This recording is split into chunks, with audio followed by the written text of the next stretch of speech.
ahead and call this meeting, Community Redevelopment Committee meeting to order. The time is 6:36. Can you please stand for the invocation and the pledge? And Ms. Johnson. Oh. Let's bow our heads, please. Lord God, we want to thank you for this meeting being called, and we pray that everything is in decent and in order. And if anyone has anything to say, let them be respectful and mindful of others. Let us keep a clear and open mind. In the name of Jesus, we pray. Amen. Amen. I pledge allegiance to the flag of the United States of America and to the republic for which it stands, one nation, under God, indivisible, with liberty and justice for all.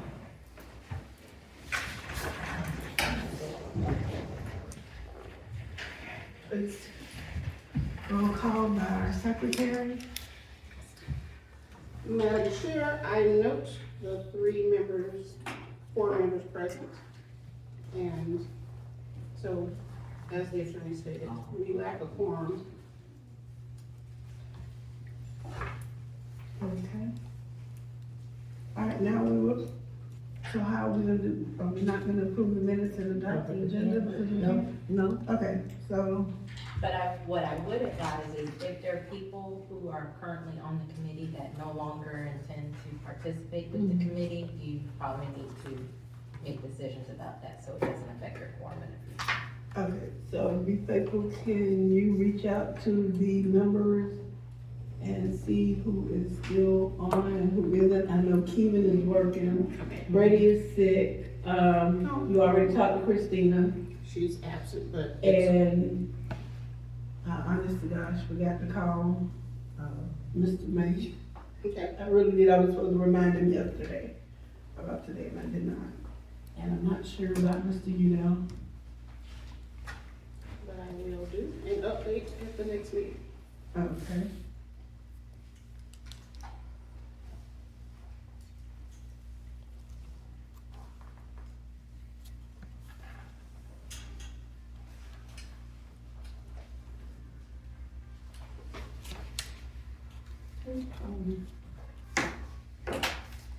So we go ahead with the rest of it as written, or? You can go on. As long as you just can't hold a vote. That's what everything else you can do. Okay. All right, as far as the appraisal update, I think we're gonna hear about that later. Still waiting to hear back from the engineer in her initial inspection. So we're gonna continue to try to reach out to her to get the report, so we will have that available hopefully at our next meeting. And then in our packet, in your packet, it's a review of a draft business plan. Did you get that, Leslie? I did, thank you. Alright, so I'll go over it and, is it one to pass, that we can pass around for them to look at? If they're interested in looking at it. Yeah.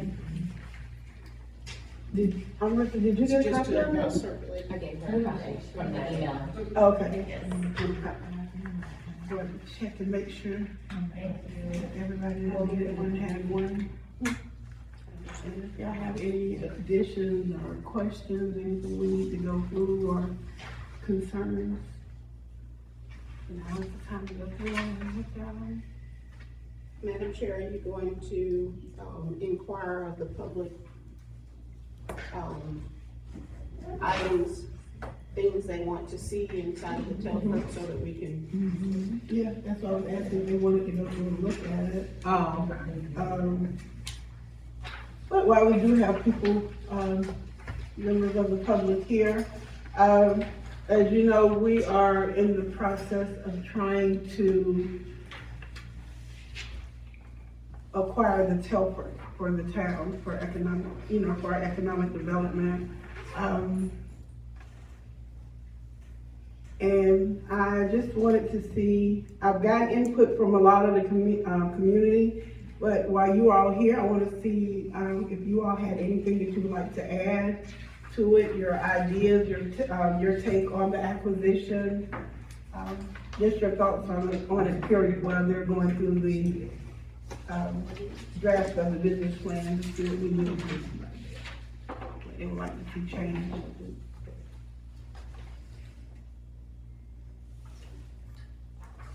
I'm just curious where the funds are coming from to do this. Is it grant money? Are we spending town money to do the engineering stuff? I know, where's the money coming from though to do this? We are doing, well, you will hear that with her report also, but we're using grants, donations, fundraisers, things of that nature, donors,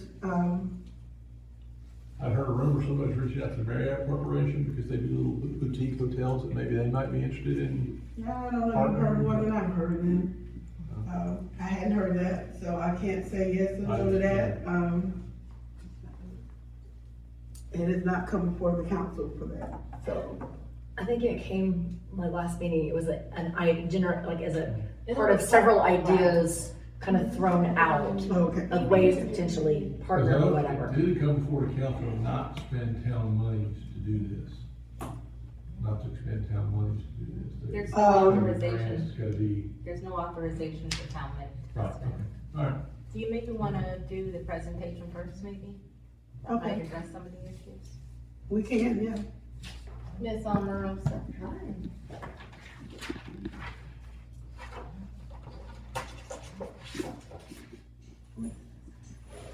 Somebody's phone vibrating. Oh, that's all, put it off. Yours? No, not mine. I got the Telford.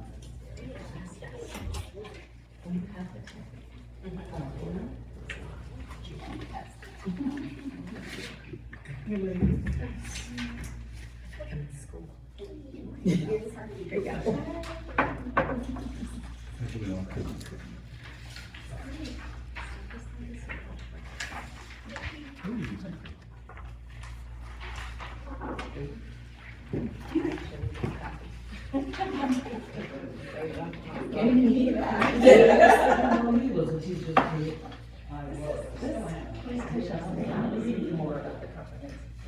Oh, what action page are you just is for Telford, okay. Okay, thank you. So the individuals, just so you know, who are on the comprehensive, This is for council. yeah, That's for the for the comprehensive. comprehensive plan committee, you've got Robert Gansby, Ivan Udell, and Tom Giselle, the three right here, so they're on the comp plan. Yes. Unfortunately, Tracy couldn't make it. Okay.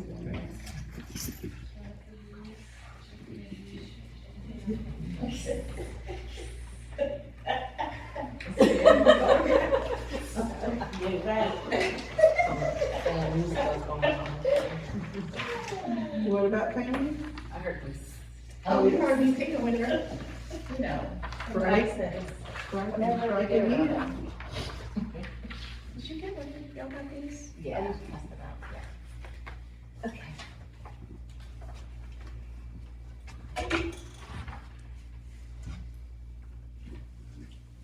Is it on? Can't see. I know it doesn't, I can see it. I just can't see it, I don't know what it does, but I can push it. That's it.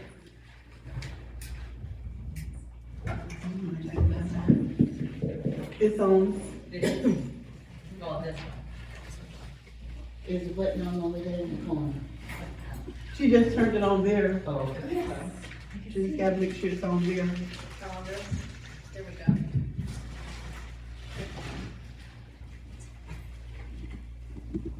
Good evening, committee. Hello. Well, I have information since I last saw you. I wanted to pull together first estimated costs, but I want to talk with you because I had such a wonderful time having the conversations that you directed me to have to explore the feasibility of this. So I had a conversation with 5 different developers. who all specialize in PPs, just to talk about parameters, boundaries, possibilities, how to approach this. Each one of them, I was very specific about telling them about the fact that we did not want to expend any town funds. So that was the point of departure for those conversations. I'm going to look to the town council for guidance because each of them have offered to, either by way of Zoom, to have conversations to extend beyond what I have in front of you, so that you can ask them direct questions, so that you can certainly listen to each of the different ideas. Now, the one thing that I wanted to be very clear, somebody mentioned last meeting that we had to do an IFP. The great thing about the state of Florida is that for areas of consultation and expertise, you don't have to do that in the exploratory phase, okay? I think you probably have to follow on what that is, the IFP. Oh, it's just a call for people to come up with their proposals and to present to you the different ideas that they have. I heard that in one. Like a request for proposal? Yes, but someone mentioned it in terms of services, and I want to make a distinction. The state of Florida believes that there are some projects that are not for bidding, where you get the cheapest person or the least expensive. State of Florida's position on when it becomes about building standards and safety, you have to go with the person who can best do the job, not the cheapest person, because that may not be the safest position. So I just wanted to point that out, because that's the position that I took in explaining this. So now, to the document I have in front of you, I wanted to give you the numbers, I wanted to give you an outline, and part of that is also for the second presentation. And then I wanted to get feedback from you. And this is the information that I collected from the individual I spoke with, so I can make the record, I'll read this. Good evening, this is an update on the proposed redevelopment of the Telford Hotel, an amazing vision of Councilwoman Nicole Williams, and the support of the town council and making this exploration is very important. The whole concept is about the acquisition of this historic Telford Hotel for redevelopment through a P3 model. Now there are 7 or 8 different P3 models. Before we even get to that point, we have so many different steps, but there are models that actually are design, build, finance. Meaning there are developers that will come in, finance the project, design the project, and build the project. But there are 7 different models that I at least explored what would be feasible for this project, but we're not there yet. The background, and I'm just saying this to make the record, the Telford Hotel, as we know, is located at 16521 River Street. It is a historic 3-story masonry structure. I did pull all of the details and provided this information to the 4 commercial appraisers that I reached out to, and that's a big part of why that's included on here. I'm gonna skip down. Based on my conversations with different developers as well as professionals in this area, they mapped out the steps. The first step that we already talked about, getting an appraisal, and I did reach out to several appraisers. The least expensive appraiser that I found was not going to come out this far. So he just wasn't gonna drive around. He gave me a rate and then he looked, he said, I'm gonna apologize. I don't drive that far anymore. And that would have been about 2.5 hours for him.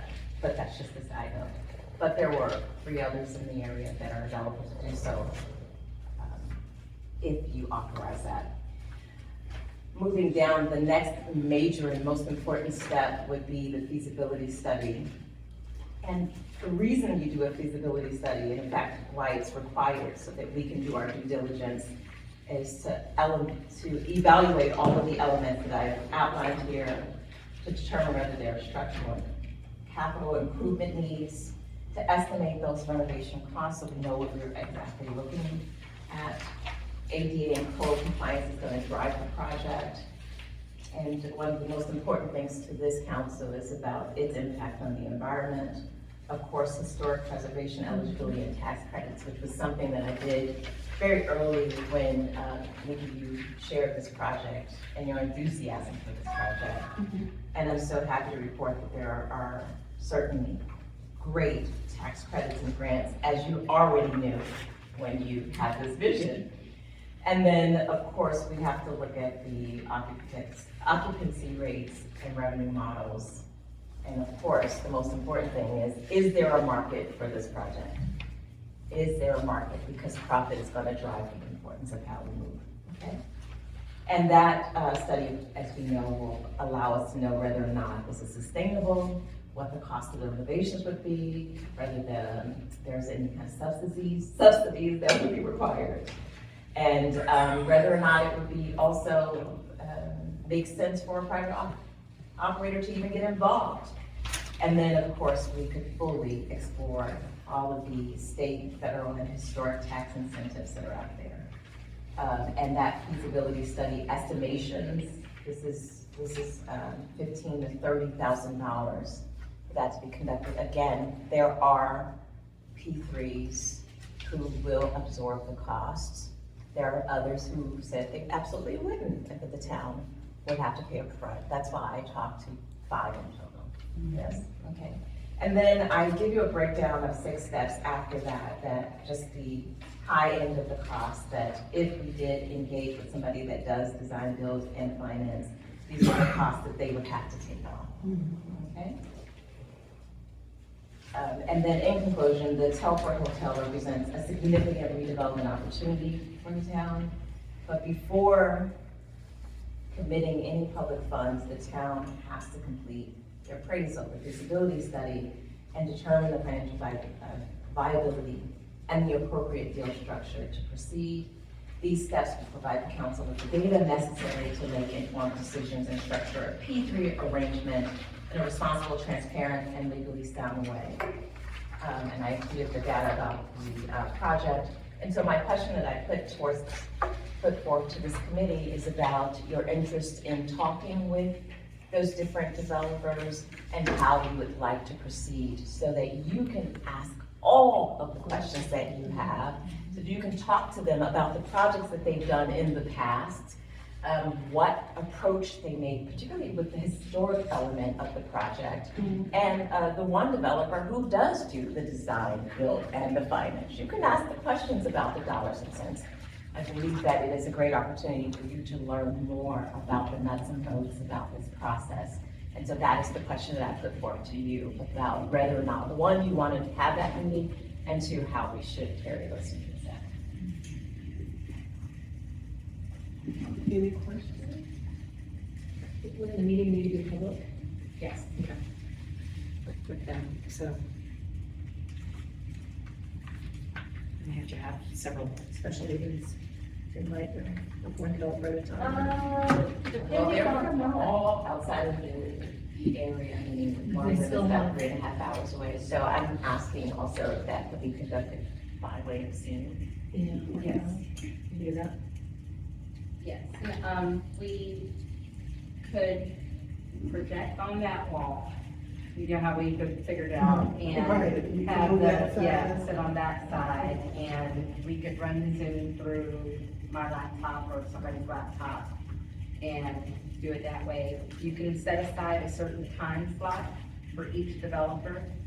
It's 5 total. I don't know if you could fit all 5 in one meeting, unless you, how we did, like when we did the interviews with, for the town managers, where we kind of started earlier in the day. I think we started like around 4. And this is just for them to gather information. It's Yeah. not committing the town to any relationship with them. But you want to ask the important questions. You want to make sure that you hear about what they have done. Even 2 of them have sent me a breakdown of the projects they've done, links so that you can look in advance of the meeting at the things that they've done, and so that you can get more information about things that they've learned from past projects that are very similar to these that we can apply in this project. So Leslie, how do you recommend moving forward since you can't go? Well, this is just almost like a scheduling type of thing. How much time do you think each developer would need? Well, depending on the date that you select and the time that you allocate, I'll go back to them. And I know that you know tons of folks as well, so you can make it available to those folks. It's not just closed to the people that I talk to. Yes. And so once you give me the date and time, I'll go back to the city who is available during that date and time to meet with you and also the individuals that Leslie can meet. She knows every box. I mean, literally every. And then, we can give them slots, we can allocate slots. So, I would recommend that you start earlier in the day. I think that'll make it more convenient and better time-wise. Like, what if you, and it would depend on the committee, and, you know, y'all are the four that are here, so y'all get to pick how early in the day you could start. Didn't I hear you say something about 4? Mhm. So that would give, it's about 5. It's 5 at least. So that to me would give them, I don't know what we need. But also the deter, it would be, based on how many questions you would have, what type of questions. you And have. the questions can be, prepared and Yeah. presented to them in advance so that they aren't caught off guard and there's some structure to it. To the extent that they could have provided the information even in advance of the call, I like that would that. be efficient. So it could be down to 30 minutes, 45 minutes if we have prepared the questions Yeah. and I think proposed so. them. Yeah, I love that. so we would need to have, well, each one of us can submit questions, or we need to have another meeting to go over. If you want to Well, send we the did- questions that you have. Like we did it, Yeah, when we did the yeah, interviews, send the the questions in. council sent the questions in to, And then what we could do is Leslie we could and wordsmith she- them and, you know, condense them if they're, you know, similar. so And it's, then we can send it back to y'all to take a look at, and then you can give us some feedback. and as far as like with the dates, should we pick out like maybe 2 days and see which of those days will work best for the majority of the developers? Well, when is this committee's next meeting or? 23rd of March. Do you want to shoot for the time that's actually allocated since everybody, or no? Yeah, from 6 to 7 on the 23rd, or starting at 6 p.m. on the 23rd. Potentially push it up. Started earlier. Yes, so we already have all of this stuff done. By the Yeah. time we have our meeting, Yeah, then we will be able to move forward from then there. we just need to decide what time we're gonna start it. And then I can tell Mom to be early. 4 o'clock, would that work? Yeah. She can say, as long as hers is not on a Tuesday, she can't, Gretchen can't do Tuesday. Okay, so Monday would work. You're like me, Gretchen, I can't do Wednesdays to the Bible study. It's Tuesday for me. Is that your Wednesday?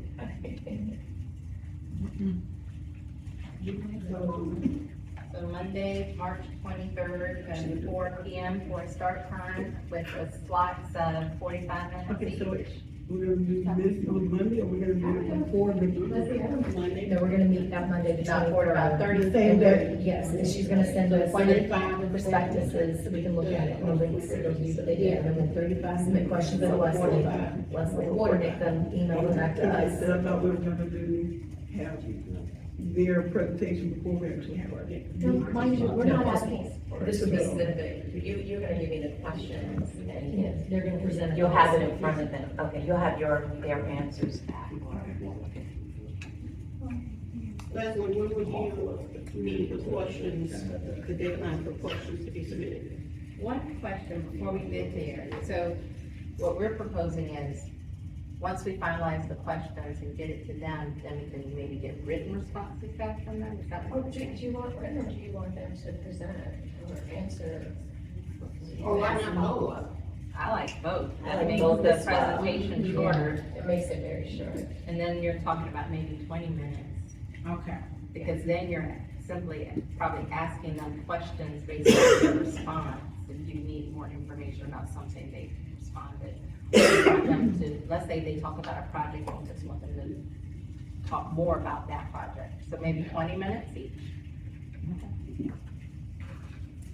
That would be 100 minutes total, so less than 2 hours. Just put them in slots. And if they can all make it there, then that's great. If we need to add on another date, we can look at another next. Yeah. Yeah. Great. So when would I need the questions? If we want, let's determine when we want to get the questions to them. By the 16th, the week before? Yeah. Okay, so if we get the questions to them on the 16th. So we give you. You get them sooner, that would be great. Sooner than the 16th? I think we could probably do that. I think that would be the latest that we want to get them to them. If you get them sooner, I can determine So, while it's kind of on your mind, would be the best time to start thinking about it, because if we put it off too long, then you'll, won't be thinking about it. So we'll get the information sent to us and we can start looking at it. Well, the questions are gonna drive. Yeah, I'm trying to see which order we maybe. Well, want which to- 5, like, because right now we don't know which 5, or you said you had links and information on each one of them.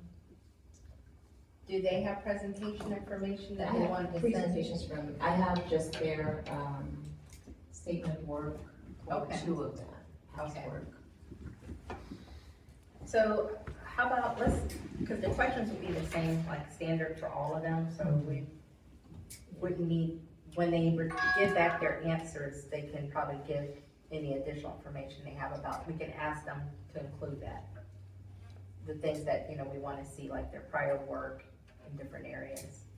So how about if y'all try to get me the questions by, let's say this Friday. That way it's still on your mind. And then we get it back to you by, we have a meeting on the 3rd, so let's say the 4th. For you guys to kind of look at it, okay it, and then with the idea of getting everything to them by the 9th, which gives them 2 weeks. Okay.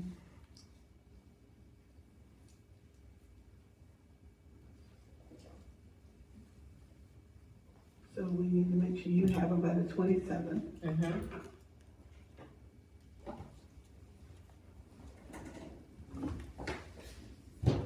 I think this is later in the agenda. There's a lot. Yeah. What? That's probably.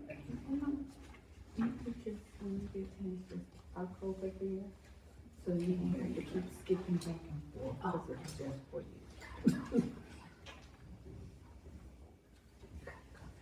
Okay, so you look back and you have the 27th and you return it by the 4th.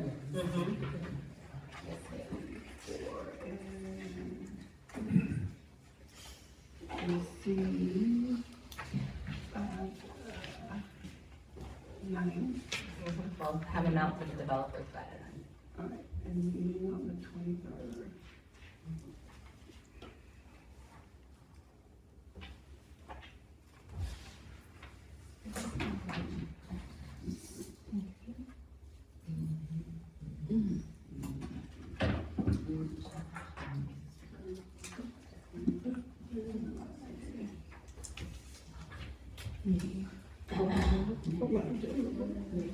Yes, ma'am.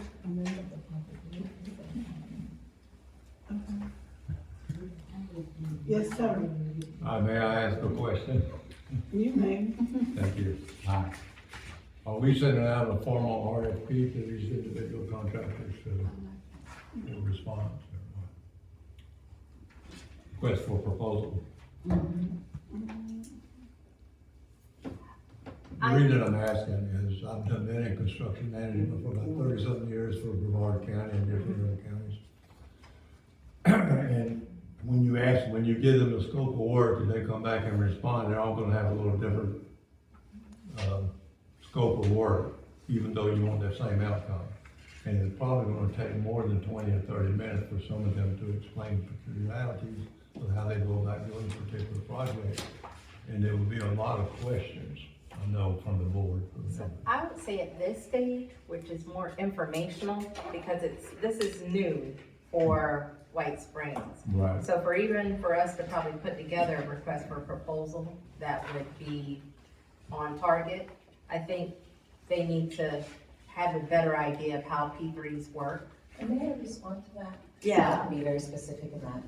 Okay, so I was mentioning that the state of Florida is unique in that it has two areas of state law that allows for us to conduct business this way. The first falls under Florida statute, chapter 287, which is the procurement of personal property and services where, yes, you have to generally do a procurement.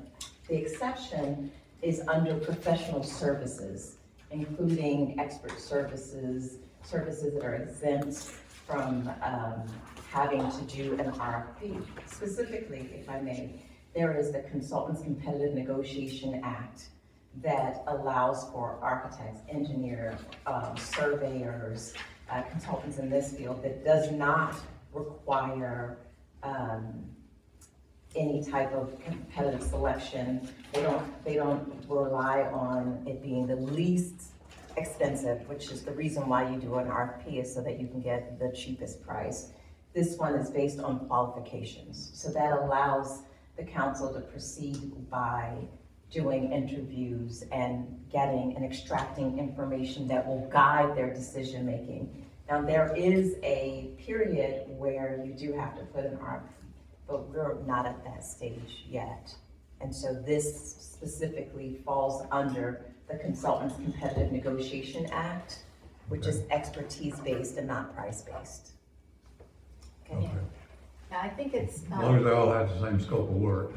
right, at some point, putting even the RFP together, we would need a starting point about what we're looking for. Right. There's, to hear that there's 7 different models, and I think that if we put one out, I think we would probably want to be clear about what type of models we would be interested in. And in order to do that, we've got to learn more about the process. Okay. Yeah, and those individuals could eventually, submit, but right now it's this kind of like, here's possibilities. We're in possibilities land. Okay.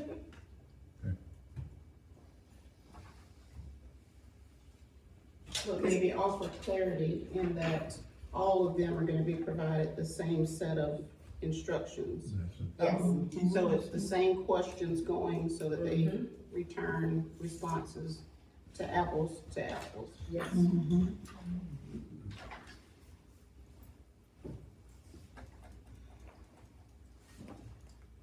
Okay, let's take over this. I do have a question. Is it in the comprehensive plan that we're gonna be trying to attract an AI-focused data center?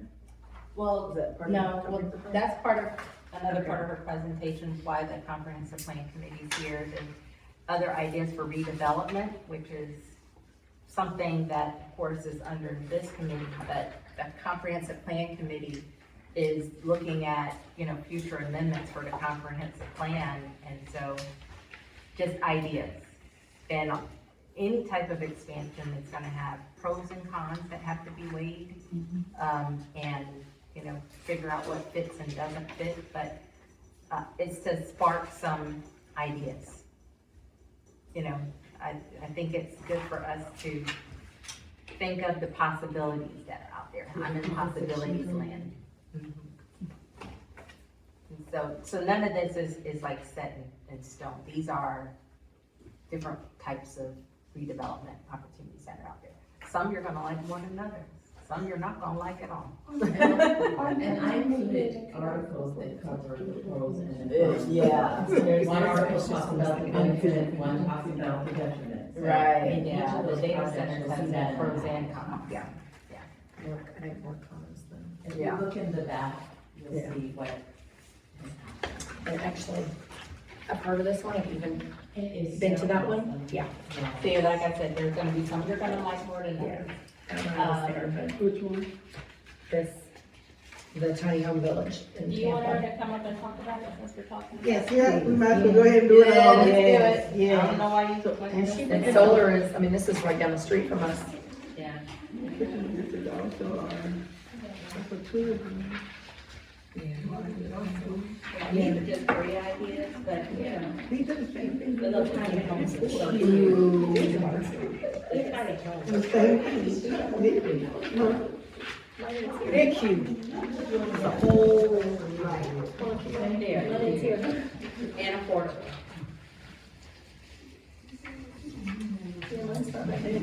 I am back. Yeah. See? I used to.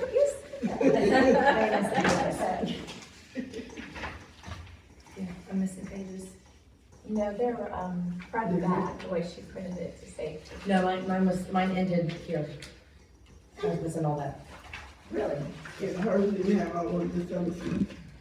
There's no selling. I did the printing, so. That does fall into the bigger cultural line. Yeah, that does.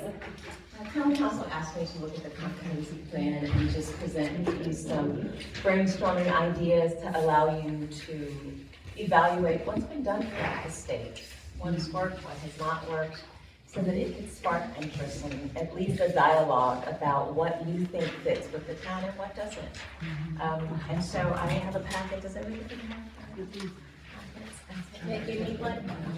You got one, Nick? I don't know how many copies I need. You got one? You need to copy. Oh, I took more. I took Mayor Brown's copies. I don't have one. Oh, there's one right here. Oh, that's not complete. I'm gonna give it Oh, that you want one. that? I just, here, he Well, did. it's on the back of that one, let me see. Yeah. That's this. Oh, that's when you were in That's that. where this one ended, right I've here. got it digitally. I've got it, you know, so you can have mine.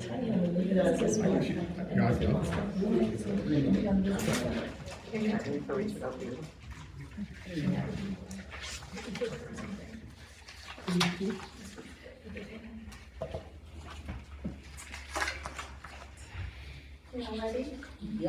You're ready. I was so excited to come up with the theme for this presentation. I'm all about a good theme. So for this theme, I called it The Pathway to Sustainable Success. Inspired by something Robert sent me. Well, you forwarded it to me. He has your name on it. His baby. Oh, very good. He forwarded it to you, you forwarded it to me. Anyway, so I wanted to, I loved it. It was fantastic. Okay, let me start from the top.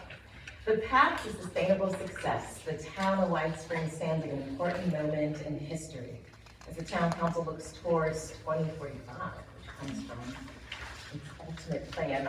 The responsibility is clear: to preserve the character that defines the town while building the infrastructure, housing, and economic foundation necessary for long-term stability. The pathway to sustainable success is a redevelopment strategy. It turns the goals of the 2025 to 2045 comprehensive plan into measurable action, prioritizes infrastructure before expansion, it promotes responsible growth, it protects natural resources and strengthens our tax base without compromising the historic identity of this town.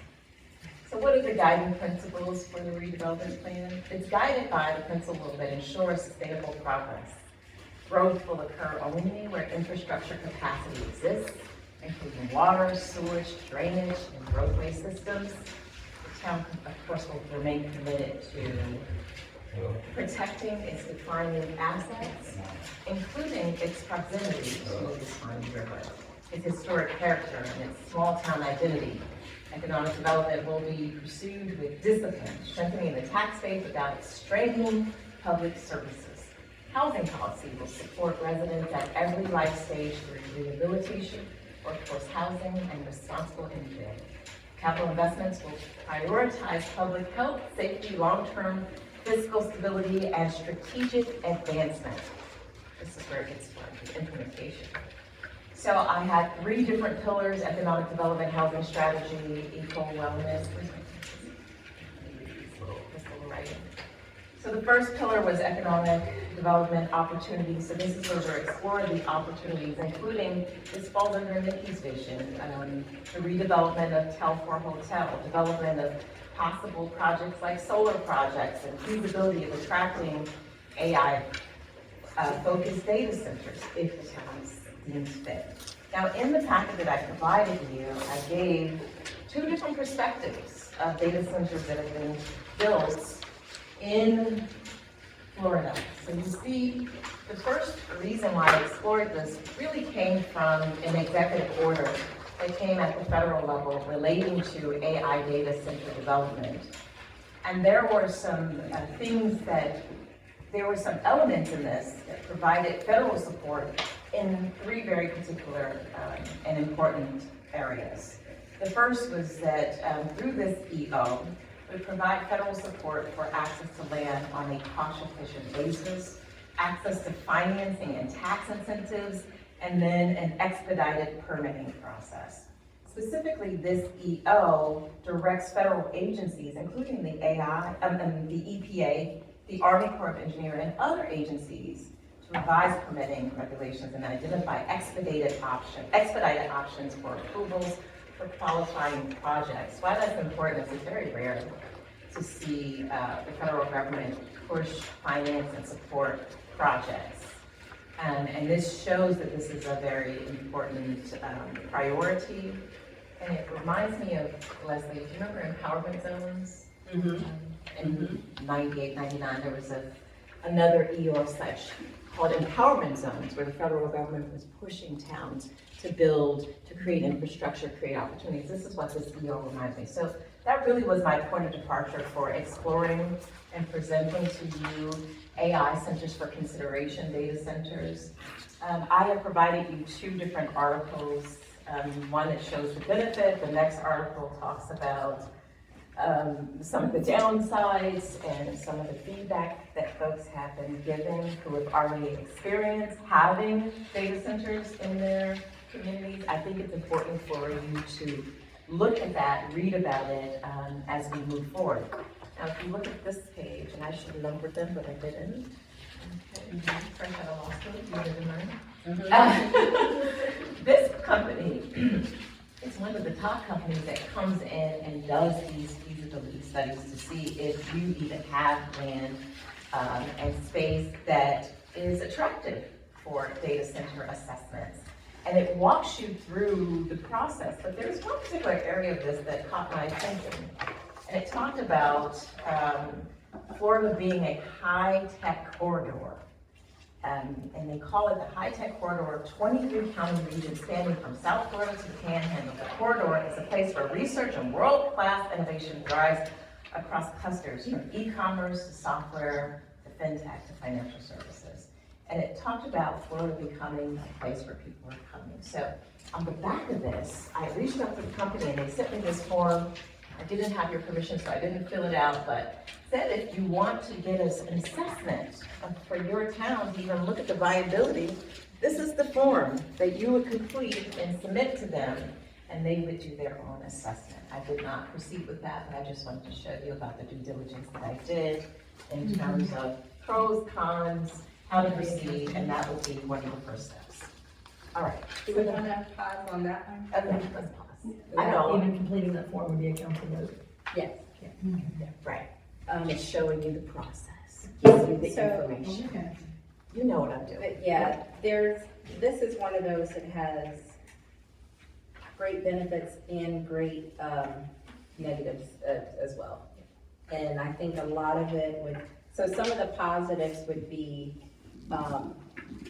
you've got jobs that are created.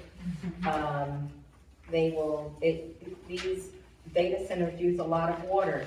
Yeah, I saw 5 million gallons a day. What do we sell? Well, it That's- depends on the size, depends Yeah. on how much usage. Yeah. And I learned through this research Yeah. that there are all types of that. There are very small data centers, there's these massive data centers. So depending on the size, depends on the amount of water allocation and usage of electricity. They'll sometimes come in, and I don't know if they upgrade the water system, but I know like the power grid, apparently they upgrade the power grid. And so, those are nice things, but they can also be quite noisy. So depending on where it's located, I think would matter. And then, of course, you've got, high consumption of electricity, so if you're from an environmental standpoint. But here's the thing, they're gonna be somewhere, Right. So environmentally, for the energy part, they're gonna be somewhere. But I think probably the biggest one is the potential noise that could be there. And I think that's something that would need to be considered. And looking at some other counties that are doing it. Fort Meade is pretty small. I think it's probably bigger than White Springs, but Fort Meade and Polk County is pretty small. And so that's just, was one of so the positives and negatives. Like I said, growth is always gonna have some negatives, but some are gonna be more than others. Any other? You were saying about, if I may, about the noise, anything after a period of time is becoming into. Yeah, I heard y'all have a whole bunch of the trains coming through. Yes, ma'am. Anything after a time. Yeah, but that's not a constant noise, the trains aren't a constant To who? all day. I mean, they don't come To through, who? the trains don't come through every minute of the day. They don't come through every minute of the day, but you're talking about someone who lives near where the train. So do I. So, So I'm right there by the train track. okay. I'm nowhere near the train track, and I hear the train. I mean, I got it's nervous. but it's not I got 24/7. nervous one time because I didn't hear it. Yeah. Yeah. And guess what? My nervous was for a reason, something that happened. I said, oh my goodness. Yeah, you get immune. I mean, I went to college for the thing, but again, it's not a 24/7. Education has nothing to do with what somebody feels. There was a train literally right across the street from my Okay, college. Anyway. A little outside of the scope of our town in this project, but there is a lot of talk that goes on in the county level about what to do with that nutrient site. Yeah. This would be like the perfect thing to put up there. Because that's kind of out there, right? Yeah, Mhm. that is out there, and as far as noise goes, this is like putting a plane that is perpetually taking off right in front of you. Yeah. So every minute of every day, 24/7, you are hearing jet engines. In a town like White Springs, you could hear it from one end to the other. Like, you look at the stuff you gave us, and they're saying you're gonna have a half-mile buffer zone around it, right? There's nowhere in town you're gonna put a data center with a half-mile buffer around it. Our town's only less than 2 square miles. And Nutrient is in the county, but not the town. Right. No, it's 10 miles down. So at a county level, that could be something, Yeah. because it still would create Oh, we could get jobs and people then who- people. Yeah, Live in White Springs and go work over because there. data centers also have their own pollution, and you're talking about a mine it's gonna be remediation for, I mean, it's not gonna be, people probably aren't gonna be able to live Right, there right. and have gardens and whatnot on that property. So it could be something, That's for county, yeah. yeah. Away, so, but Maybe soon. maybe sooner. If it's sooner, we're gonna have bigger problems than a data center. Yeah. but- That is true. That is true. Okay. Any more about that particular project? Okay. We can go to the next one, ma'am. Very good. In your packet, which mine is missing, the rest of it's maybe one of you. Here, you can use mine and I can look at Gretchen. Do you have the rest of the solar? Yeah. Yours is in there? Oh, Oh, no, mine. I had, yeah, I read it. Mine is missing like half. A minute, She's looking at it. solar. I can look on with you. Do you want my iPad? I was over there, in next to her. Yeah, thank you. But in Oh, here, the thank thing you. is, I actually watched the YouTube video, not this, because I actually did. Now, what are you gonna look at? And look there, and look, is it the right one or not? You know what? It is. What happened? happened? Let me see if it ended up somewhere else. Yeah. This time I ended up. Because I had to turn on the building, but after, it's also doing the best Yeah. So we'll do it. So it got mixed up. So it's there, but there's one page and then you go down past tiny house and then there's the Yeah, rest of that's the what kind of helped. Yeah. No, I rediscovered, It's off of I-10, go towards. Yeah, it's like, mixed the in same towards thing the as end. exit. That I'm was just it. saying. So what I did is because your article was really tiny, so I printed out the You see middle one? one. It On the was left, you go into the house. I thought it was me. Thank you. And I also want to know how. So one of the other interesting thing, and I know that you've seen it because I saw one when I was driving here, these solar sites that are popping up. So of course I went down the rabbit hole. Right. So I feel like I'm an expert on these things. It was fascinating to learn about the site that's not very far from here. And the role that, All the way towards the end. yes, thank you. 3 pages from the end. Okay, I found it. Yeah, there you go. Interesting. It's all the way back. Okay, yes. So, Swanee County is now home to a new solar panel site. Right? And so it added nearly 75 megawatts of energy to the grid, and it was 220,000 solar panels are now online. And so of course I had to call one of the project managers because I wanted to learn how did they choose that site? What made it viable? Why was it needed? Did it in fact reduce the cost for the customers? And I pulled this article because he directed me to it. And how it actually impacts the environment and why they classify it as clean renewable energy. And so you can read this article. I'm just presenting this because they are constantly looking for places to put additional solar sites. But you have to look to see if it's something that would fit for the town of White Springs. All of this requires a feasibility study, but to know that there is interest to expand these types of projects, I thought it was just very, very interesting. And you'd have to have the proper sites, you have to have the space to do it, the acreage, and they have to be interested in the site that you propose. So it's a two-way street. I reached out to the project manager and he said, oh, I know that area. He says, this is what we require. The only reason I'm not gonna say it online is because he was giving me just some inside information. But if you decide that a solar project is something viable, again, I can set up a call because this guy liked to talk. He would not be limited to no 20 minutes. He liked to talk about solar. It was his passion. And so that was one of the other ideas. Any questions about solar? Okay, if you all find that you're interested, trust me, if you want to learn everything there is to know about solar, I can set up an opportunity for us to talk with these folks. All right, the next thing, I'm going to move over to our housing strategy. Again, all of this is extracted from the comprehensive plan.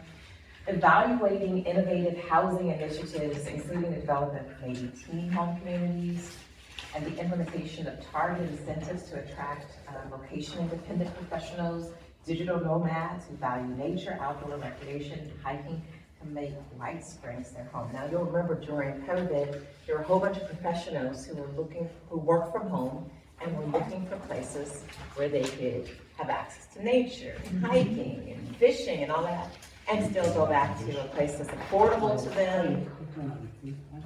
So You're talking about me, but you don't know you're talking about me. Are you a digital nomad? I work from home for a tech company, and I moved here to be closer to nature From and New get away Jersey. from the big city, yeah. Now, how many robbers can we attract to White Springs? Many robbers. We need 150. I don't think 150 of me exist. Rarity. But that's exactly, you're the person that I had in mind. But that would mean that you would have to really offer affordability. Would you say that it's affordable here? You could be the poster child. Is it affordable? Yes, it's way more affordable than New Jersey is. And there's actually a lot of people who work in tech who get in RVs and they drive around. And Yeah. they just work remote out of their RVs. Oh, yeah. I worked for a Silicon Valley company for 17 years and met this woman in Florida, so I moved to Neptune Beach and offered to quit. And they said, would you rather become a remote developer? And so I worked for my last 10 years in Neptune Beach with much less internet than we have here. Wow. The other thing is, Bentonville, Arkansas is this little town in Arkansas, but it has one company that had trouble attracting young professionals. So they spent a fortune on mountain bike trails. White Springs has gigabit internet upload and download, which is in Neptune Beach. My house has a gigabit a download, but 30 megabit upload from the company. I have a dramatically better internet here than Neptune Beach. And we have 50 miles of mountain bike trails. We have a river to paddle. We have hiking trails. This sounds like a commercial. Right. And I was just See the thinking vision, that, like, see you the can vision, tell White see the Springs. vision. White Springs, the only thing that White Springs does not have are schools. Yes. I've pointed We it have out very the, clearly the other day. Charter school system. We need a Are school. there any charter schools here? No, sent them to Columbia County. But they have to go to the local school for a year first before you can send them out in the charter I mean, school. Hamilton County is, It's getting better. it's getting better. I mean, I moved from Jacksonville to put my daughter in Hamilton County schools, and she was at Paxson. Oh, wow, that had to be a change. It was the best thing for her. Oh, Really? Yeah. It was the best thing for her. She Paxton could is do very stressful. online, she could do online classes, Okay. like the honors and AP and take early college. I mean, she could still do that there, but the amount of pressure Yeah, That- Paxton has a lot of pressure. that those schools generate, Yeah. I am now anti-magnet school. And But you're not, Magnet school or charter school? these were magnet school, a lot of them were magnet schools, charter schools. She didn't go to because they weren't the good ones. She was in the gifted and all a that. lot of charter schools are looking for places. Has there been interest in charter schools here? I would imagine so. Charter schools interest? They have had a couple, they tried to put him before, and the county did not put him. Well, Yeah. White Springs does not have County, a great but, college. I don't know how they do that. Because I think the Pretty charter much have school their- pulls from the funding from the regular Yeah. school. That's one of the Private problems schools versus like a private school that gets their own Charter stuff. schools, no, public schools. Yeah. The kids They go both- up to right. college. So we call brain drain, like. There's some other things Typically too. can't just deny having charter I schools. got a meeting But is it like in a couple 2 square weeks, miles is the area of the town? Yeah, But it- 9-9, But you can walk half of which is. about 15 minutes and you'd be outside the city limits, and it's just as many people that live there. I mean, we lose a lot of population that are considered White Springs, or Springsians, but they just don't live inside the boundaries. So we talked about that in the comprehensive. But, Yeah, wasn't there an area that wanted to be annexed into White Springs? well, I mean, the problem is, if you do But there's that, Columbia County, right? people find that there are less barriers to move 150 feet outside the city limits than it is to live within. So you would have to keep expanding the city limits to keep incorporating those people, unless we figure out how to remove some barriers to people getting housing here. But I do want to, Robert may not appreciate this, but having lived all the places I lived, when people sell their homes in places like, I won't say New Jersey, say Washington DC, they sell it for substantially a lot more money than houses here cost. So we really need to focus on the type of housing that would attract those people, because they're gonna come with enough money in their pockets not to get a tiny house. Yeah. I mean, I don't wanna put you on Front Street, but Robert has a very nice house. And Excuse me, Robert, he put you on front.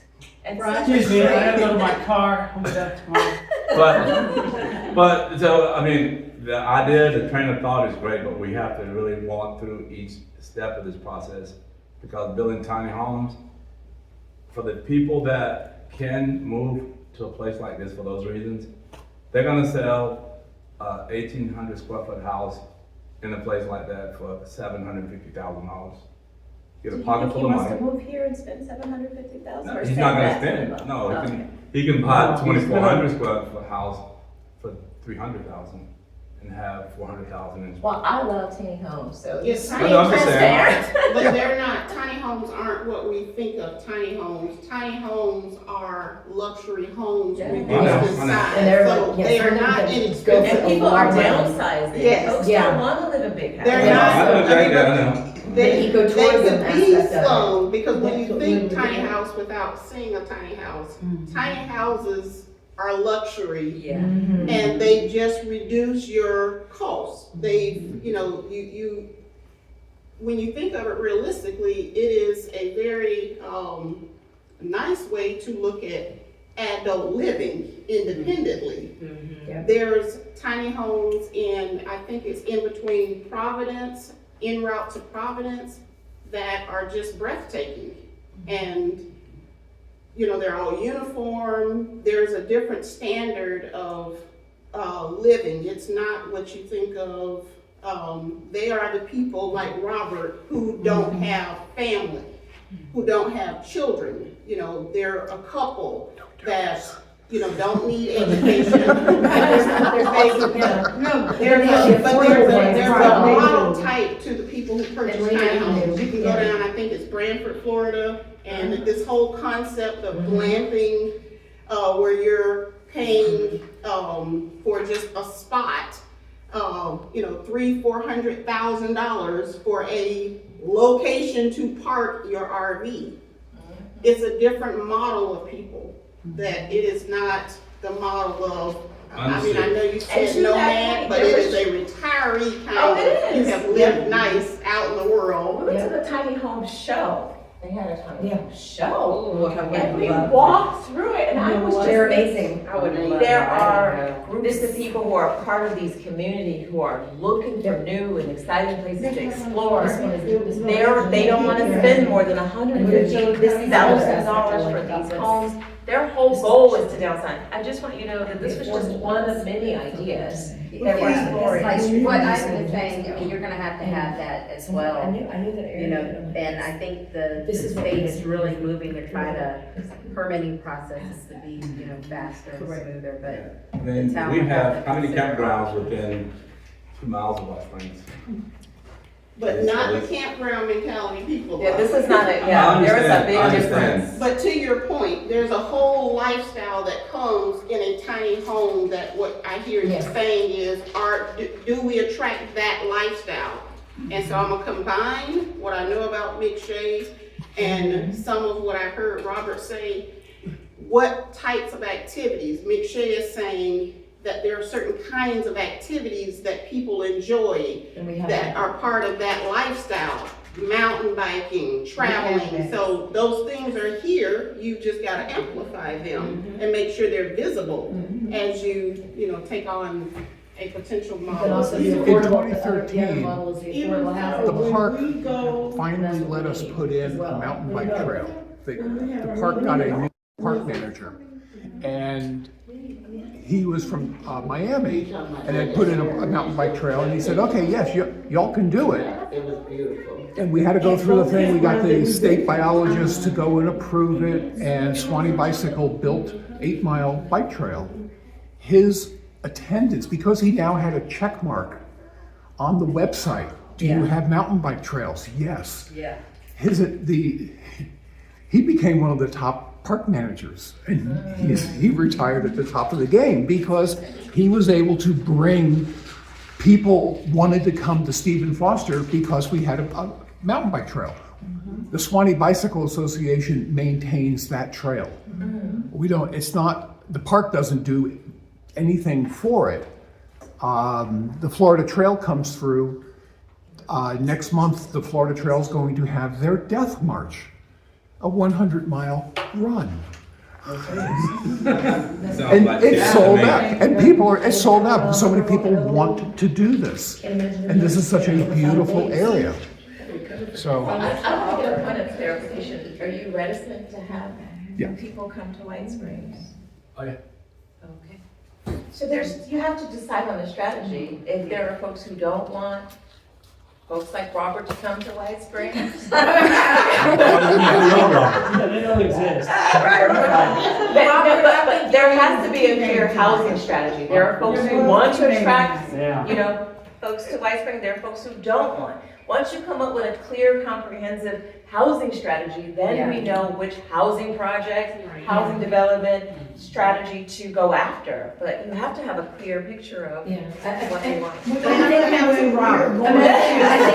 idea is, we need to grow, and I think being at the comprehensive meeting, plan meeting the other day, we do have to grow. But I think I think conversations previously, it was, we don't want to become the next villages, but we do have to grow enough to, like, what is our population at now? What was the max population we used to be at in White Springs? 2,000? Not even. Not even The max 2,000? was 849, was that We it? were never over 900. Yeah, but you're never gonna, That was I like. saw higher numbers than Some that. villages. I saw higher numbers You're than not that. getting there. That's. When we were younger, it was Much more higher than numbers. 900 people here. Yeah. Might not have been more than 900 registered voters, but it was more than 900 people here back when we were younger. Yeah, I looked it up, and we were actually approaching about almost 2,000 people 20 years ago, 20 or so years ago. Yeah. And that would be a good goal to shoot for, in a mix of tiny homes, the luxury tiny homes, and then the affordable tiny homes. Right. I love that The project. affordable, yeah, this one, Affordable, I included that because I actually went to visit this site. this was down the street from where I used to live. Listen, In it's Murray Hill. beautiful. And it's well maintained, and this is what we need. We need Affordable affordable housing. We've talked about that long before I was on council or any committee. Yeah. We've driven around town and looked at every empty lot, whether we put an affordable house here, one here, something like that. This one, yeah. Pull properties together, and do some affordability housing, the luxury tiny homes with the lifestyle of the biking, the biking and the telecommuting, because my internet's better here than it was in On that Jacksonville. Barnett track, before she got But on it is council, amazing. before we started this committee, she and I had gone through so many of these because of an idea that Helen Miller had years ago about an ecotourism house. And that Barnett tract would be the perfect property to put it because you're not messing up the environment. You're just putting like these little tiny homes there that people come and they rent. The cabins or whatever, and Helen's idea was to have a bunch of, like, a lot of these and have a center hub where you would have like an open, it'd be a restaurant, an event, a place where you can gather and, the ones that's in that community can come and gather. When we have gone to a lot of the Swanee River League of City meetings, Cross City. especially Cross City, even Old Town, I don't know who's better. I promise you. I sat there, it took me forever to go inside because I'm steady taking pictures. I'm a photographer at heart. I love taking pictures. So I'm sitting there like, oh my God, this view is breathtaking. Click, oh, hold on, I'm coming. Click, they're leaving me and I'm like, it's just beautiful. The whole setup you have, and it's not like just a regular RV park. They have an area where they can have bonfires. They have, they can do shuffleboard. They have basketball goals. They have pickleball. All kinds of like little activities that can bring the community together that can use this area. And at the same time, you have these rentals that people, some come long-term, some short-term, but it makes them money and it sustains them, and they're a small town like we are. Yeah, and this was built in 21. But the thing is, they're not scared to take that step.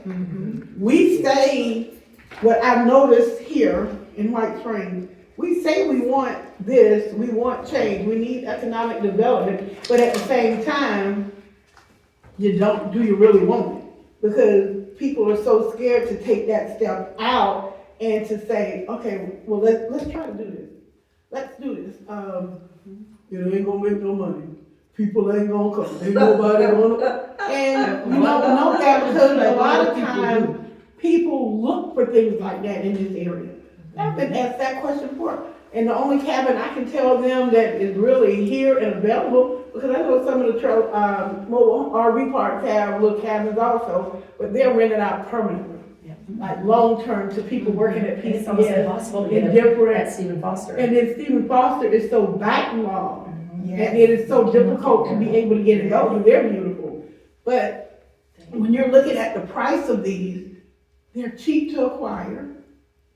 And it's like, it takes the bare minimum to set these things up. They're beautiful. But that goes But back. it's got to be the point where, okay, when are you gonna take a chance?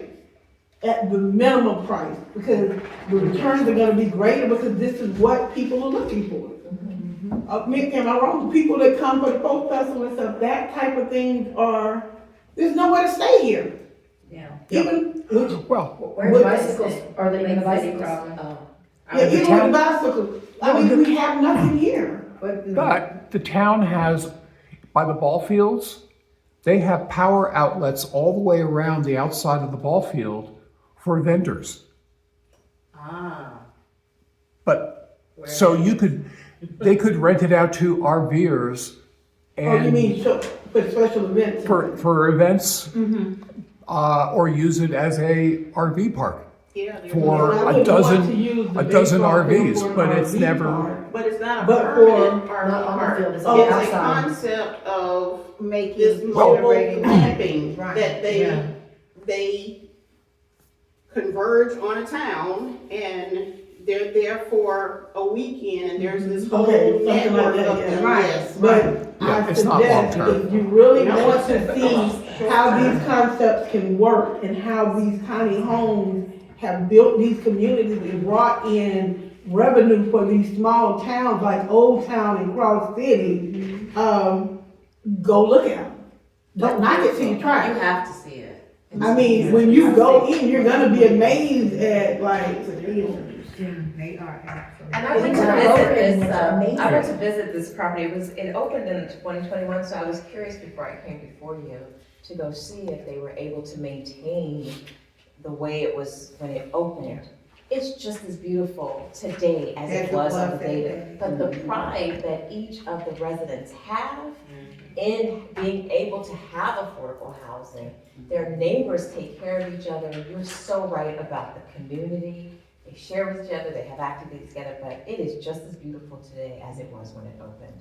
So having some options for affordable housing, I believe, should be a part of your comprehensive planning, some consideration for it, because I think that it would be viable. And so I've you want people included, here. Everybody doesn't have money for a $500,000 home, when you might just have enough for $189,000, $200,000, or even to rent. I mean, there's nowhere to. I know several people now who's from here, live here, they're adults, but all of our kids moved to Lake City because there's nowhere for them to live here. You can live in apartments here as long as you don't have more than 2 or 3 kids, and you can't be married with more than 2 kids there because they only allow 4 people in an apartment, in a 2-bedroom apartment. So we lose so much revenue to our surrounding counties because once our kids become adults, That's it. there's nowhere for them to live here. When they start their families, so they all go to Lake City, to win some Brandywine, some in Cedar Park, 25 but wherever they can go that allows them, to have it.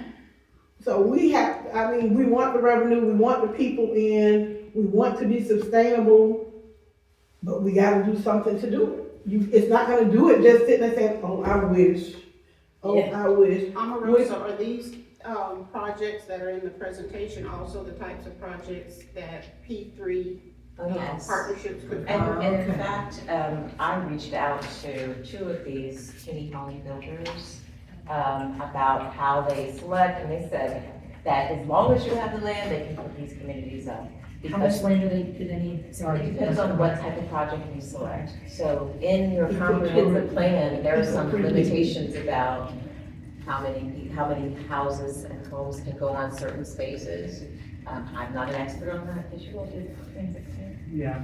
I did look to see, there are some restrictions that are proposed in the comprehensive plan about how many homes It's can go gonna on. be based on the regular zoning, so like the largest area that we have that would probably work for something like this, it's not owned by the town, it's privately owned, it would be the area over by the self-storage where they tried to put up all those apartments. The town got more acres than that, boo. Barnett Tract has like 90-some acres. Okay, well, I'll just put it out here, I am against destroying those forests and putting up stuff, but But that's just it. If it's the ecotourism, you're not destroying the environment.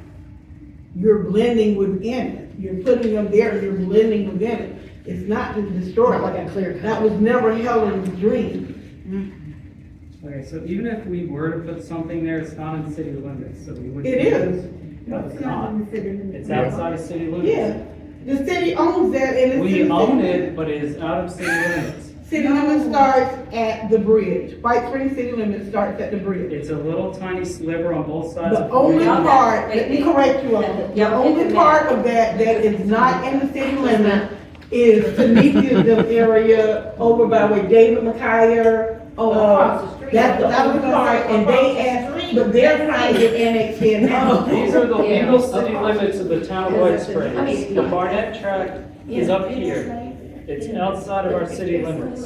Only this is the city limits down by the What bridge. is that? This is That's the from the Suwannee bridge. River, right here, and the bridge coming out of town. This is where they're doing the mural. And up here is the land that we own, 100 acres. It's outside of the city limits. But here's the thing. Some of these can be set So up this is when the I city, this talk is the to Barnett tract. Okay. These are the Amarosa, city limits. where it's still, the city can still own It's these way more communities. complicated. It's down by the old waste plant on Sunday. So the old waste plant wasn't in the city limit?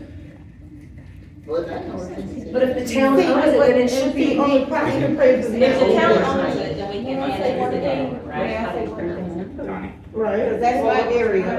Because that goes all the way back around to Old Cove. All the way. Don't ask me. Old Carver's not in city limits Yeah, either. but saying, okay, like No, she's not across the proposing street. that we do it. She's just sharing ideas. No, Across the street, that Just whole like street it. that you're talking about is city. Across the street, it's not. But the area is great, Robert, what Gretchen is trying to say. It's a reason to the madness. It really is. If I may, I just want to make a statement, just for the record. Okay, so Dr. Helen Miller and I, and Ed, we're good friends. And that concept, so to assuage any assumptions, that concept that you mentioned, Nikki, was handed off to me. I have those placards. So in no way am I against this. I'm asking questions to ask questions.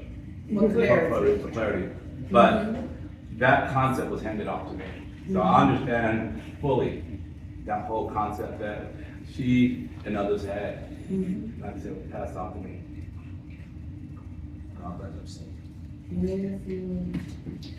So some of the tiny home villages, especially like, let's say the affordable one, if it's on, this is like a P3 thing, right? Where the city or the town would own these, where, and then the town is renting them out. So even if it's not in the city limits, it's still city property or town property that the town controls. And so the town could build a tiny home community that's affordable and rent those units out still. So the town could still benefit from using that land. And that project that's in your package was made possible by a $5.5 million grant. So you can read about that, and we're always talking about development that doesn't cost us a lot of money.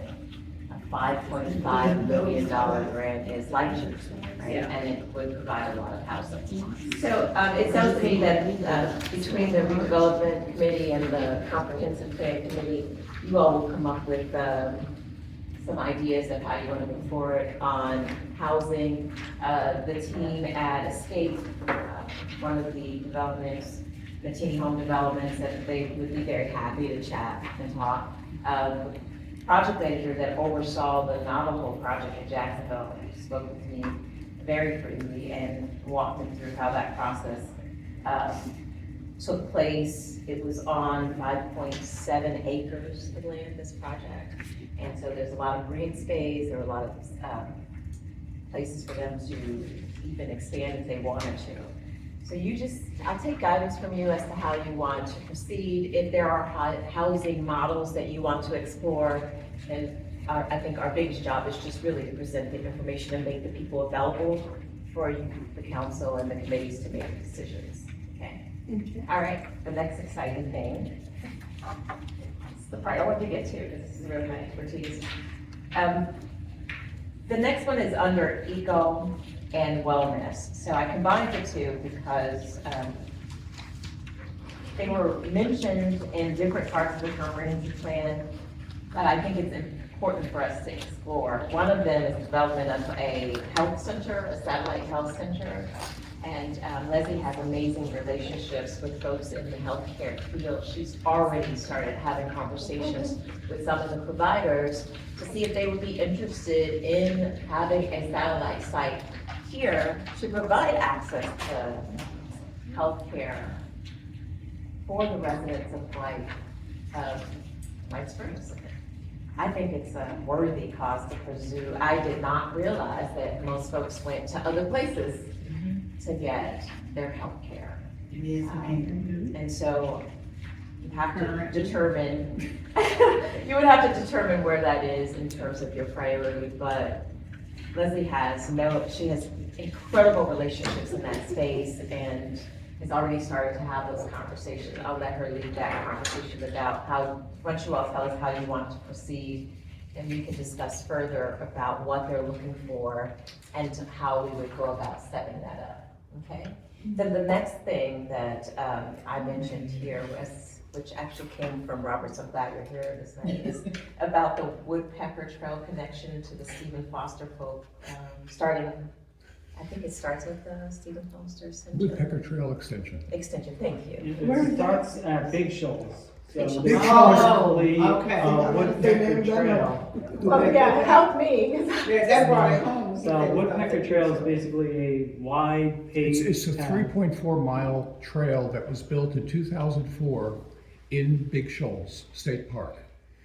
In the grand scheme, the long-term plan of the state park in 2005, they said, oh, we're going to extend this to Stephen Foster. It would really help the town of White Springs to have this continue. And they actually, I found the presentation online. There was a whole 14-page. I've got a website Yeah. devoted to it, and I created a video There's that a says video, there's a website, there's a presentation. historicwhitesprings.com Okay. /woodpecker. Because it's technically not part of the White Springs Historic Preservation Society, but I maintain the website. I just added a page that's not connected to the rest of the thing for this, but it has a link to a YouTube video that I made that kind of gives a quick overview. And the state wanted to make a full connection, and they actually wanted to use Swanee River water management land on the other side of 41 and go through some wetlands. And I talked to a local resident, Dennis Price, who does wetland mitigation, and said, oh yes, this is eminently reasonable. The problem is that the cost of the cement board that you'd have to use to put a boardwalk through that, it would probably be $15 to $20 million. Oh. Is there a way to go around that? Well, what I came up with is if we just connect to 41 We only need 1.5 miles of pavement. And it's a bike trail, not a road, so that the cost of the tar is a whole lot cheaper. And we need one bridge, and I'm actually trying to get permission, if I can get a hold of Lee, to bring a bush hog and just cut the trail. And actually, because I couldn't get a hold of Lee last Saturday, a trailblazer, a guy who his job does trails for the Swanee Bike, we flagged where we would come out, and there was an old double track that's not technically part of the 2004 plan and 2024 plan. It came up in the state park long-term plan again. We got it approved for 2024 plan. But if we can get some bush hog and a bunch of our trail people to spend a day cutting a trail right next to the fence of the town property. We just run right along that fence, jump across there's a stream, and the bridge is a separate issue. But once we get across it, there's an old double track that comes all the way around and will connect to the existing woodpecker trail. I love this project. I spent done. so many hours looking at it. First of all, the YouTube videos that you sent me, but then there was, just going back 4 or 5 years, there were separate entities who were also enthusiastic about making the connection for this trail. But I think more importantly, I think that also builds morale, attracts tourists, people who are just really excited about. Very long trails might give people reason to stay overnight.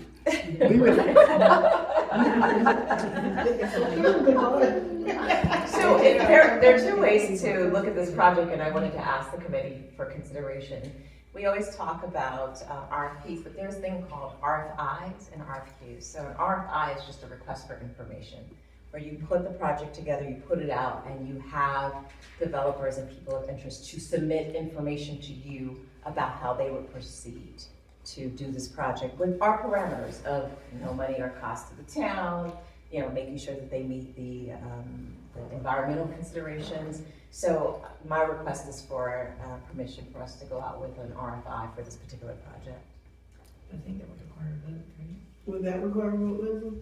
Well, that goes under That'd the, probably have to go to the council. to the council, but Okay. I don't want to prioritize all the projects we put, and I tend not to put my thumb on the scale, but this is one of those that I'm just really excited about, right? Because I think that it's an easy win. It would excite folks. It would create momentum that you need to go into this plan. So I just would ask that you would give it some serious consideration.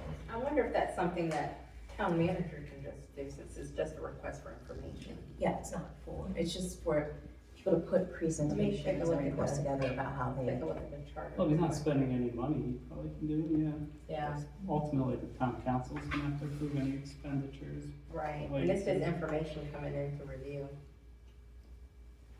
So I put all this together to give you all ideas, to get your creative juices flowing, so that you can tag team as well with the comprehensive planning committee. And please, under your direction, tell us how you would like us to proceed. Thank you. Bye-bye. Is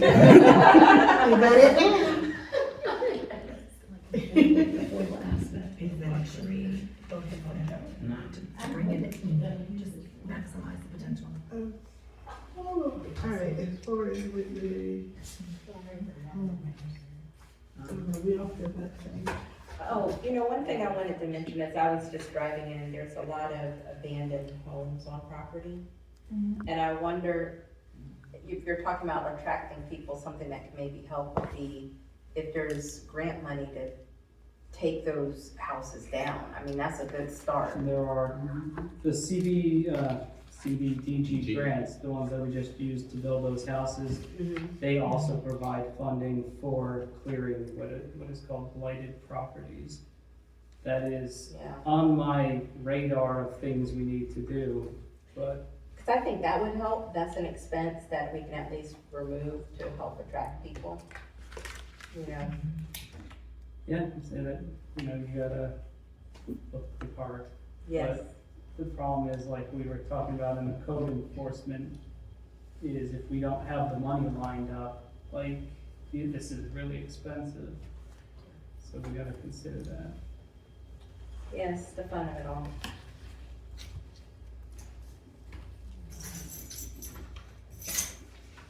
Okay, We were not technically on the agenda, so. Sorry. So, I guess technically we're probably at the legal update, and, I don't have one, so. Well, I did have questions though. There have been questions from committee members that want to know, about our scope of what, You have one?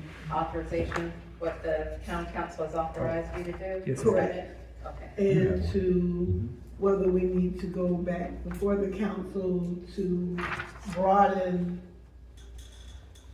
our authority, scopes of what we're able to do, as far as with the grants, fundraising, things of that nature. Okay, so, let's see what the resolution says. So, one of the whereas states the town council desires to receive structured, informed, and community-focused recommendations regarding redevelopment opportunities, funding strategies, and partnerships. And whereas the establishment of an advisory community redevelopment committee will assist the town council in evaluating redevelopment initiatives in a transparent, fiscally responsible, and community-centered manner. Nothing in this resolution, I'm just kind of going through. The purpose is to advise the town council on redevelopment strategies and initiatives that promote economic revitalization and job creation, preserve and enhance the town's historic and cultural assets, and encourage responsible growth that remains consistent with the unique character of White Springs.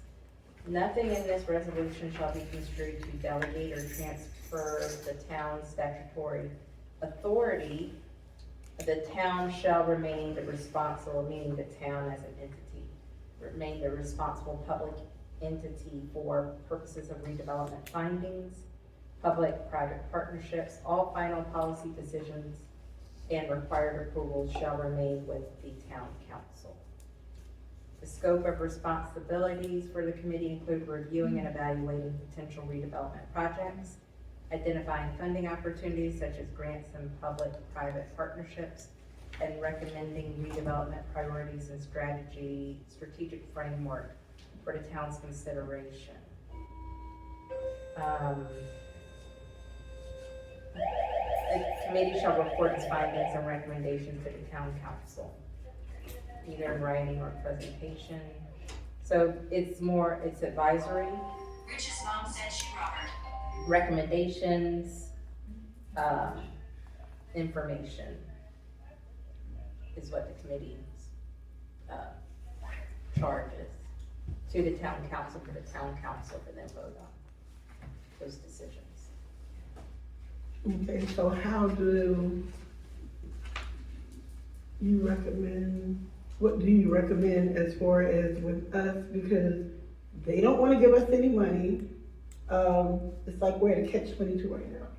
We have the ideas, we have things that we need done, in order to bring it back to the council to make sure it's feasible, and all of these studies that need to be done that have to be brought before them, but they don't want to help pay for it.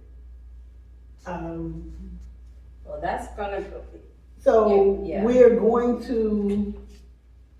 we need to go back before the council, and they're either gonna have to help us get further or give us permission to, because I know once before, it's not in the resolution, but I do know we voted on the council to allow us to seek fundings and something of that nature. I can't remember exactly how it was worded.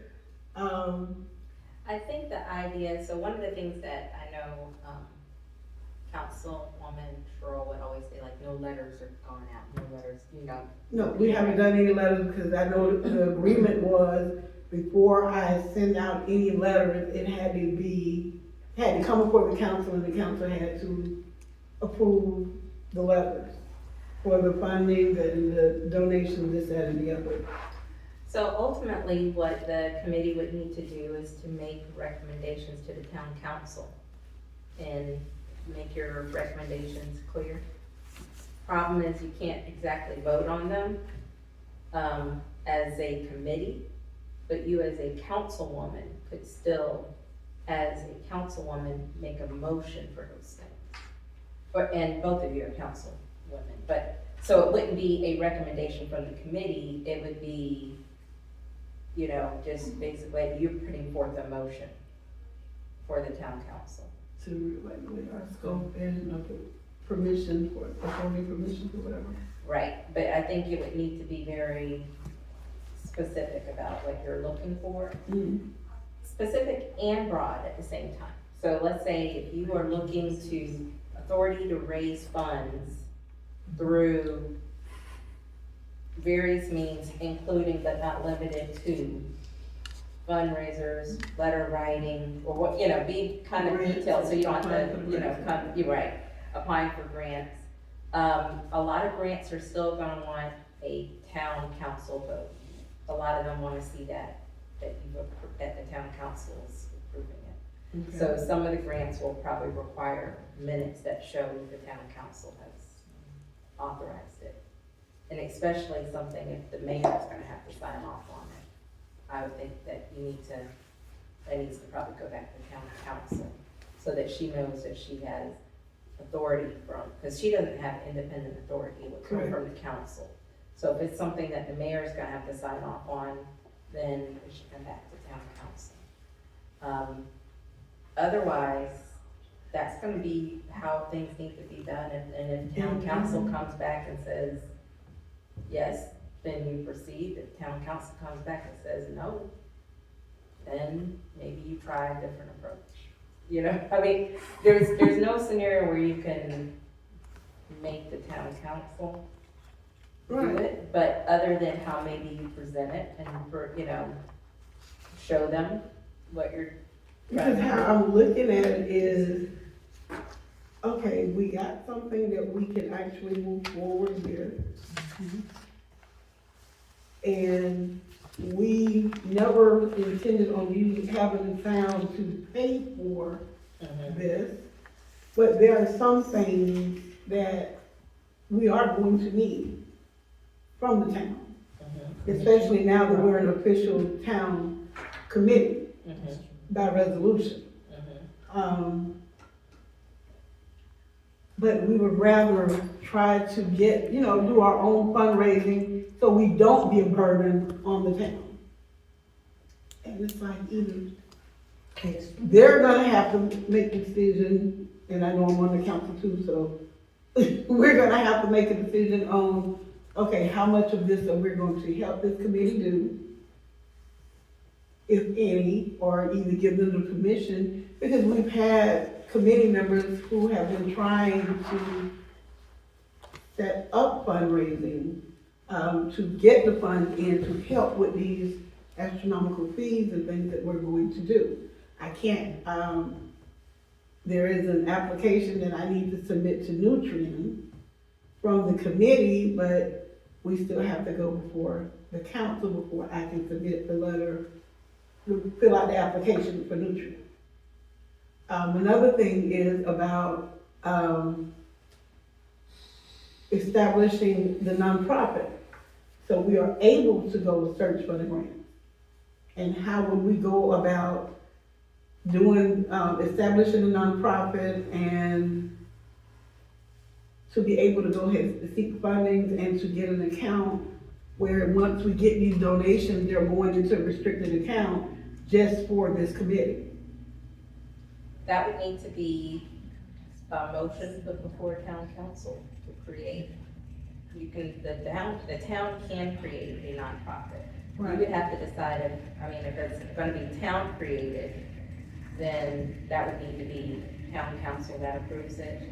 If it's a so-called private nonprofit, non-public, then, I mean, anybody can create a nonprofit, they're on their Yeah, own. we got You know what I mean? one nonprofit that is going to be a part of P3, Okay, but we also need one that's town.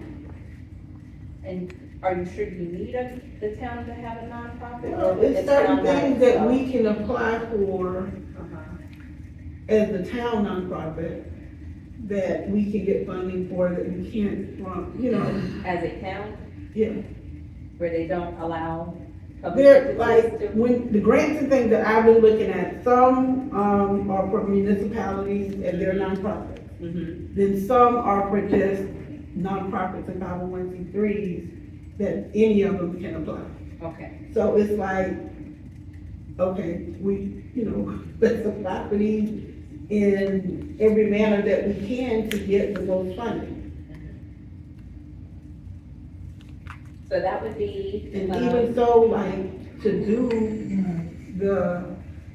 to get us to establish an account so people can start donating to this college and to raise money for this college, we still would have to form some kind of formal committee which really falls under the nonprofit. Well, to me, it would make more sense to fall up under the nonprofit.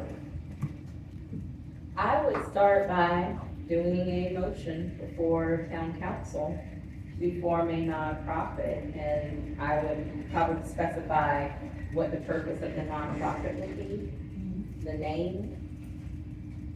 And I'll see if there's something else, but like, the basics, the type of things that I'm gonna have to put in writing to create it, like just to create it, to do the articles of incorporation, like the very basics.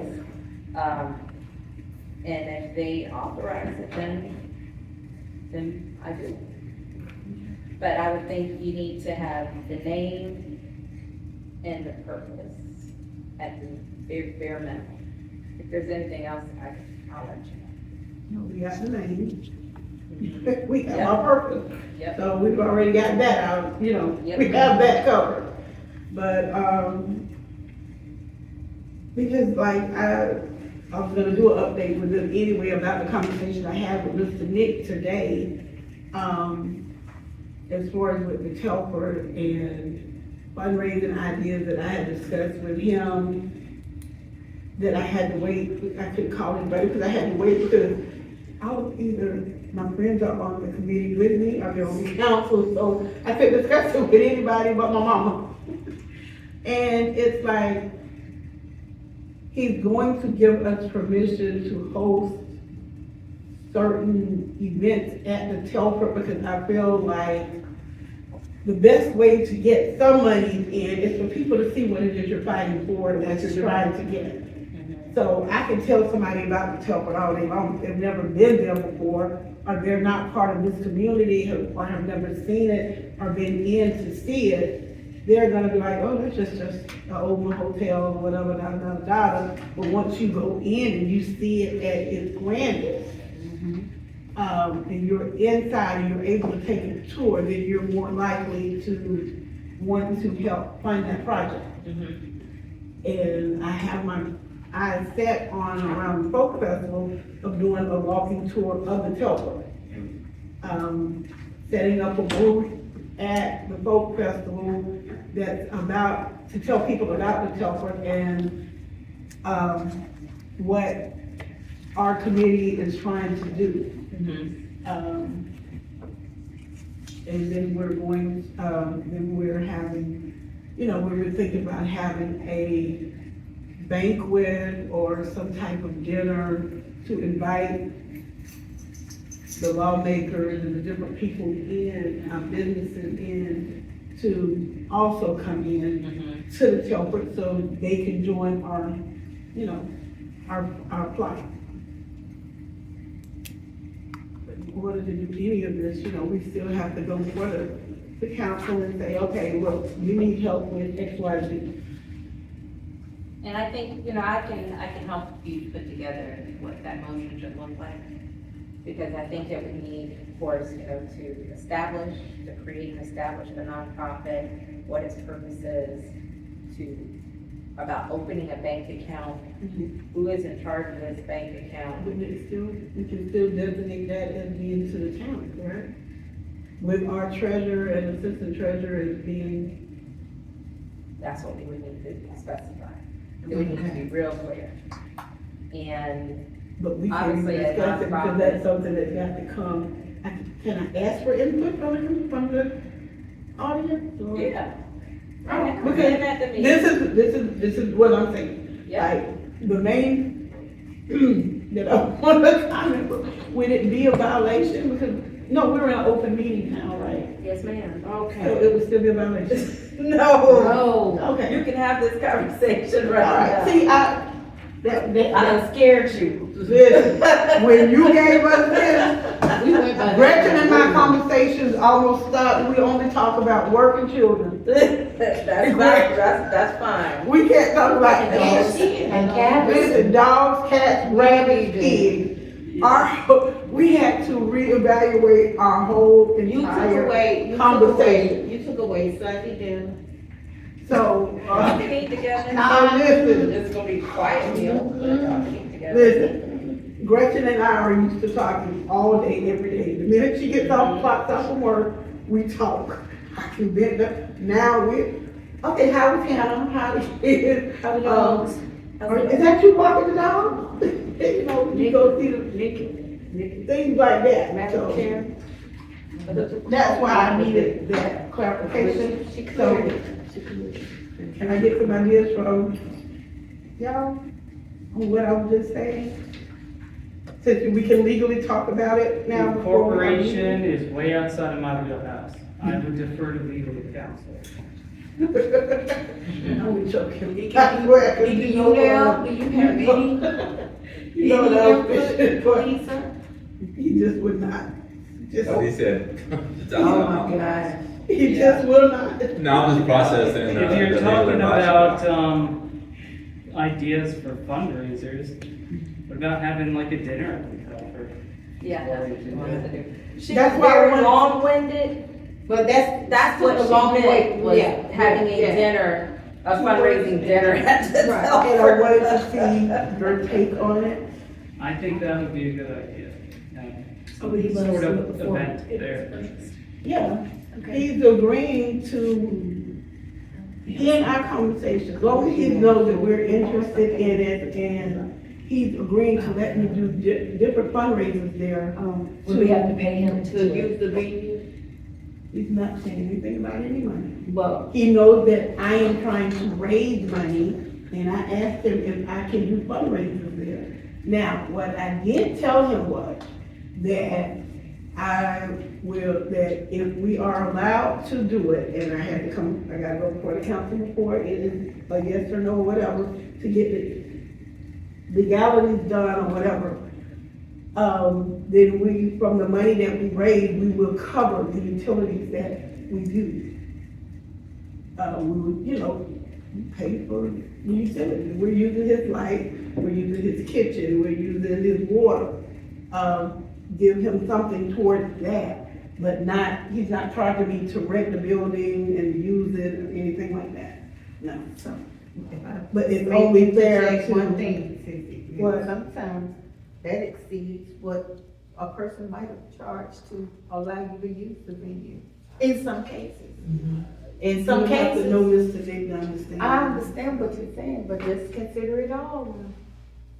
I am. Okay.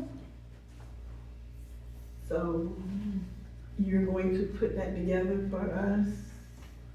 For you, yes, ma'am. Well, for me, Mm-hmm, for this council member. mm-hmm. Just so we're all crystal clear on this, any entity created for this purpose is going to be under the jurisdiction of the town council. Correct, correct. Yeah. It's just what I'm going to ask the council for, which is why I wanted opinions from the audience. Was to be able, like, the scope of what we are able to do. Because, I mean, if you want, I guess, an immediate item action from me that I think you should do is you should reduce the number of people you need on your committee, because it's set at 10 or something. And that's a Well, I lot to think ask. we're kind of dwindling down to that. That was the discussion we had, earlier when we first started the meeting. That we're gonna downsize that committee 4 or 5 of us. to about 5 people. 5 5 probably. to 7, 5 5 to to 7. 7. Definitely an odd number, 'cause if you Yeah. ever have to vote on something, you don't want an even Right. number, 'cause that- Because when I counted and you were like, we need 1 more member, you actually needed 2 more members. Because you would have only been 50-50. It would have only been 50%. Oh, So, yeah. That's why be faithful is what we had spoken earlier, when the meeting first started about her reaching out to see who still, I think you probably have at least 3 members who aren't here that are still engaged. That have at least come actually to 3, exactly. Yeah. Because I've seen that. We have Mr. At least- Udell, we have Mr. Freddie, and we have Christina. Yep. Christina had something that came up, so she's not able to be here today. Usually she's either on phone or in person. Freddie is sick, and I don't know where Mr. Udell is. He's supposed to be here, but, you know, life happens, life is life, and so. But I do know he's still anxious, yeah. Madam Chair, may we, ask Amarosa to expound on what typically are the entity types in the P3 partnership? I think it would be good information to know and understand why you would, find use in a separate, 501c3, just to understand how those work, if that's okay. If you don't mind, I can put that into a report form for you, Okay. because otherwise we would be here for another 2 hours. okay. To break down each of those 7 entities and take your questions. Anything else? From anybody else? Anybody in the audience? So I'm doing a quick check. You already did new business. Because Robert, you were about the nonprofit. The town council can't control the nonprofit. The nonprofit would need to have a board, and the board would control that nonprofit. I thought he said to report back to them. Well, because it sounds like this nonprofit's finances are going to be somewhat intertwined with the town, and it's going to be running around with the authority of the town. So I'm very uncomfortable with the idea of that being the fact and it being rogue from. Either way, the council would have to vote on, either the funding, wouldn't Because if the town is voting on funding, then that's the town. It has to be a real nonprofit with a board that is controlled by the board. And the board can't just be the town council. Something I think would probably, similar would be the Hamilton Development Authority, is that correct? Where they So- have a board, president, administrator, and they report to the county commission. But you familiar with that? Not exactly what their structure, but if what they're looking for is a nonprofit, it would have to be, I mean, it can be done. It just can't be controlled by the town council. And it would have like a separate bank account. It sounds like it'd be autonomous then, like it would not actually be doing town business anymore. Right, and you could have maybe a council member who is appointed, but that person would not like have a vote. They would be more, I'm just there. Ex officio, yeah. But it would be a nonprofit, like any other nonprofit. Otherwise, it's a government agency. It's the IRS. I have to look at the IRS rules. That's where the wrinkle is with the IRS. I think a good place to start would be the Hamilton Development, based on how they operate. Okay. And it's development committee or corporate? Authority. Oh, okay, yeah. They're probably like an independent. It was based off of when Occidental, now Newman, opened up in 1967. The state legislature passed a specific taxation just on that company out there in mines to tax specifically for Hamilton County just for Development. And they Okay, had to establish that authority to manage those funds okay. outside of the county commission.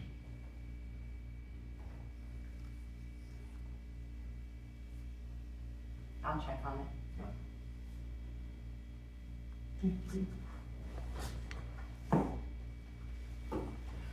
Anything else from anybody? All hearts and minds are clear? Somebody make a motion, let's go. Oh, we can't? No. Oh, well, meeting is adjourned at Right, 8:31. right.